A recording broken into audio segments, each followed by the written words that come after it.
Sanatçı, müzisyen, yazar, diplomat. Düşününce bütün bu etkileyici kimlikler tek bir hayata nasıl sığar? İşte bugünkü konumuzda bu sorunun cevabını Zülfü Livaneli'nin o olağanüstü yaşam öyküsünde arayacağız. Yani birbirinden bu kadar farklı görünen roller, tek bir yaşamda nasıl böyle bir ahenk, nasıl bir uyum yakalayabilir ki? Bu soru aslında sadece Livaneli'nin kariyerini değil, aynı zamanda sanatın dönüştürücü gücünü anlamamız için de bir anahtar gibi. Gelin bu kapıyı hep birlikte aralayalım. Bu yolculukta Livaneli'nin hayatındaki 5 ana durağa bakacağız. Sanatçı kimliğinin kökleri, onu şekillendiren o zorlu sürgün yılları, müzikten edebiyata uzanan küresel başarısı, aldığı sayısız ödül ve son olarak da kültür ve barış elçisi olarak üstlendiği o çok önemli rol. Hadi o zaman ilk durağımızla başlayalım. Her şeyin başladığı yere, bu çok katmanlı kimliğin temellerinin atıldığı o ilk yıllara gidelim. Livaneli'nin sanatının şifreleri aslında Stockholm'da aldığı eğitimde gizli diyebiliriz. Felsefe, eserlerine o müthiş sorgulayıcı derinliği veriyor. Müzik ise kelimelerine adeta bir ritim, bir melodi katıyor. İşte bu yüzden onun romanlarını okurken sanki böyle bir senfoni dinliyormuş gibi hissediyorsunuz, değil mi? Bütün o entelektüel ve sanatsal kimliğinin özü tam da bu birleşimde yatıyor aslında. Şimdi hayatının en zorlu dönemlerinden birine ama aynı zamanda yaratıcılığını en derinden etkileyen o yıllara geçiyoruz. Bakın 1972'de hapse girmesi ve ardından gelen 11 yıllık sürgün hayatı, bu Livaneli için bir son olmamış, tam tersine sanatının en verimli döneminin başlangıcı olmuş. Düşünsenize, baskının ve zorlukların ortasında kelimelere ve notalara sığınıyor. Bu yıllar onun sanatını adeta çelik gibi döven, direncini ise en büyük ilham kaynağına dönüştüren bir laboratuvar gibi olmuş. Ve işte bu zorlu yılların ardından gelen o muazzam uluslararası başarıya bir bakalım. Müzik kariyeriyle başlayan bu yükseliş, onu edebiyat dünyasının da zirvelerine taşıyacaktı. İşte bu tablo, Livaneli'nin sanatsal yelpazesinin ne kadar geniş olduğunu o kadar güzel gösteriyor ki, bir tarafta Londra, Moskova gibi dünya sahnelerinde eserleri çalınan ödüllü bir besteci var, diğer yanda ise Çin'den İspanya'ya, Kore'den Almanya'ya milyonlarca okura ulaşan bir yazar. Bu, sanatın farklı dalları arasında ne kadar estetik ve ne kadar başarılı bir geçiş yapılabileceğinin en net kanıtı herhalde. 30. Sadece bir sayı değil bu. Bir sanatçının kelimelerinin, düşüncelerinin kaç farklı coğrafyada yankı bulabildiğinin somut bir kanıtı.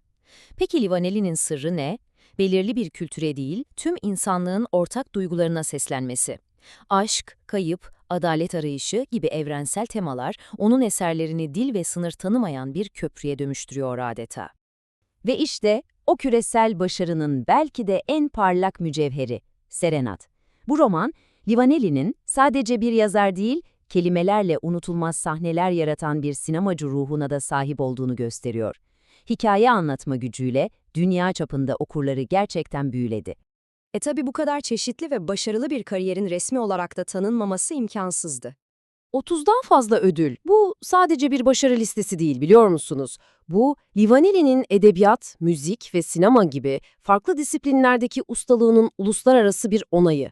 Her bir ödül, onun o çok yönlü sanatçı kimliğine vurulmuş bir mühür gibi adeta.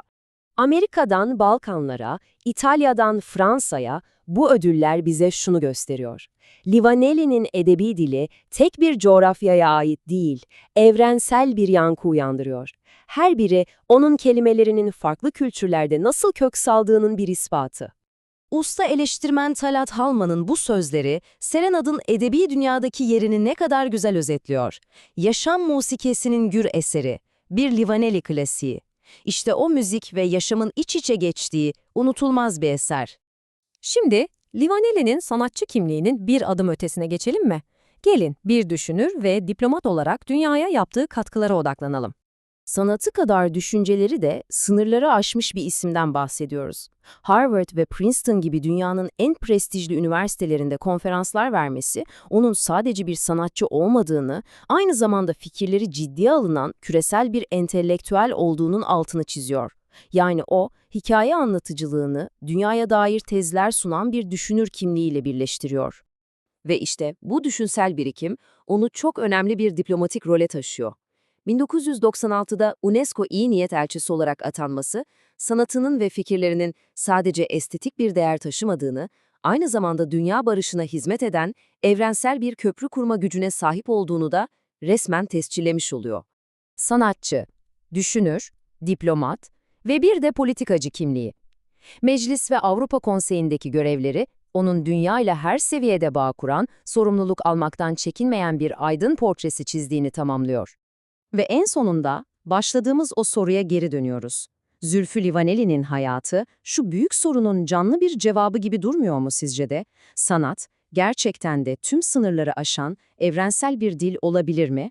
Onun müziği, kitapları ve duruşu bu sorunun cevabının umut dolu bir evet olabileceğini fısıldıyor sanki.